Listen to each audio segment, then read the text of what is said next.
Hello বন্ধুরা, আজ 21 December রোববার। চলুন শুরু করি আজকের বরাক উপত্যকা তথা সমগ্র আসামের গুরুত্বপূর্ণ সংবাদগুলি দিয়ে।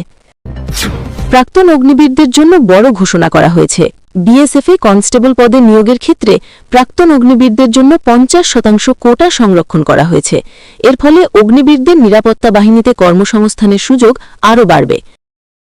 শ্রীভূমি জেলার আলু চাষিদের আগামী 31 ডিসেম্বরের মধ্যে প্রধানমন্ত্রী ফসল বীমা যোজনায় নাম নথিভুক্ত করার আহ্বান জানানো হয়েছে। নথিভুক্তির জন্য আধার কার্ড, ব্যাংক অ্যাকাউন্ট, জমির নথি এবং 100 টাকা সরকারি ফি প্রয়োজন হবে। সময়মতো নথিভুক্ত না হলে কৃষকরা প্রধানমন্ত্রী কিষাণ সম্মান নিধি যোজনার সুবিধা থেকে বঞ্চিত হতে পারেন। দক্ষিণ হাইলাকান্দির সংরক্ষিত বনাঞ্চলে উচ্ছেদের নোটিশ জারি হয়েছে। দামছড়া ও কুকিনালা এলাকার শতাধিক পরিবার আতঙ্কিত। জানুয়ারিতে উচ্ছেদ হতে পারে। এদিকে রাইজুর দল সাধারণ মানুষের পাশে দাঁড়িয়েছে এবং পুনর্বাসনের নিশ্চয়তা ছাড়া উচ্ছেদ অগ্রহণযোগ্য বলে জানিয়েছে। মালিগাঁওয়ে লামডিং ডিভিশনের যমুনামুখ কামপুর সেকশনে হাতির ধাক্কায় সাইরং নয়াদিল্লি রাজধানী এক্সপ্রেস ট্রেন লাইনচ্যুত হয়েছে। এর ফলে লামডিং গুয়াহাটি ডাউন লাইনে ট্রেন চলাচল ব্যাহত হয়েছে। একাধিক ট্রেন বাতিল হয়েছে, কিছু ট্রেন আংশিক পথে সমাপ্ত হয়েছে বা উৎস পরিবর্তন করা হয়েছে। রেল কর্তৃপক্ষ যুদ্ধকালীন তৎপরতায় পুনরুদ্ধার কাজ চালাচ্ছে। গুয়াহাটি ও উত্তর পূর্ব ভারতের জন্য আজ ঐতিহাসিক দিন। প্রধানমন্ত্রী নরেন্দ্র মোদী গুয়াহাটির গোপীনাথ বরদলৈ আন্তর্জাতিক বিমানবন্দরের নতুন ইন্টিগ্রেটেড টার্মিনাল দেশবাসীর উদ্দেশ্যে উৎসর্গ করেছেন। 1.40 লক্ষ বর্গ কিলোমিটার বিস্তৃত এই পরিবেশ বান্ধব টার্মিনাল বছরে 1.31 লক্ষ যাত্রী সামলাতে সক্ষম। বাঁশ ও অসমের রাজ্যফুল ফক্সটেল অর্কিড দ্বারা অনুপ্রাণিত নকশার এই টার্মিনাল এবং 3.1 থেকে 3.6 কিলোমিটার পর্যন্ত বর্ধিত রানওয়ে অসমের অ্যাক্ট ইস্ট নীতিকে আরও শক্তিশালী করবে এবং হাজার হাজার স্থানীয় যুবকের কর্মসংস্থানের সুযোগ সৃষ্টি করবে। ভাষণে প্রধানমন্ত্রী বলেন, বর্তমান সরকার কংগ্রেসের করা ভুল সংশোধন করছে এবং অসমের উন্নয়নে কংগ্রেসকে তীব্র আক্রমণ করেছেন। শিলচরে গ্লোবাল এক্সপো মেলা অনুষ্ঠিত হয়েছে। তুরস্ক, থাইল্যান্ড ও আফগানিস্তান থেকে আগত ব্যবসায়ী প্রতিনিধিরা অংশগ্রহণ করেছেন। তবে মেলার মূল প্রবেশদ্বারে স্থাপিত তোরণ ছিঁড়ে দেওয়ায় আয়োজক ও সাধারণ মানুষ দুঃখ প্রকাশ করেছেন।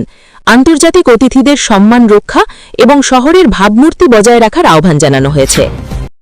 শ্রীভূমি জেলায় চুড়াইবাড়িতে মহিলা মাদক পাচারকারীকে গ্রেপ্তার করা হয়েছে। একই সঙ্গে ময়মনসিংহে দীপুচন্দ্র দাস নামে হিন্দু যুবককে পিটিয়ে হত্যার ঘটনায় 7 জনকে গ্রেপ্তার করা হয়েছে।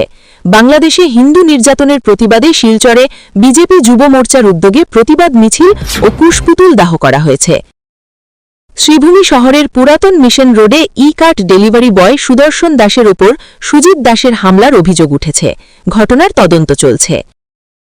ভারতীয় রেল জানিয়েছে, জেনারেল বা আনরিজার্ভড টিকিট যদি ইউটিএস অ্যাপ বা ডিজিটাল প্ল্যাটফর্মে বুক করা হয়, মোবাইলেই দেখানো যথেষ্ট।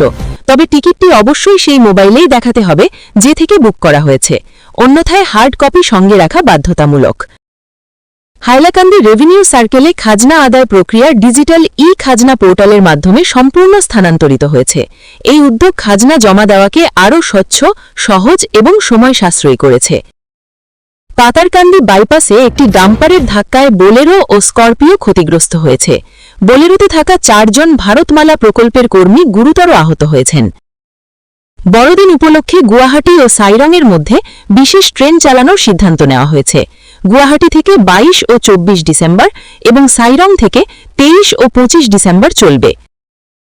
ভারত সরকার চালু করেছে ডিরেক্ট টু মোবাইল বা D2M প্রযুক্তি, যার মাধ্যমে ইন্টারনেট বা ওয়াইফাই ছাড়াই সরাসরি ফোনে ভিডিও ও টিভি চ্যানেল দেখা যাবে।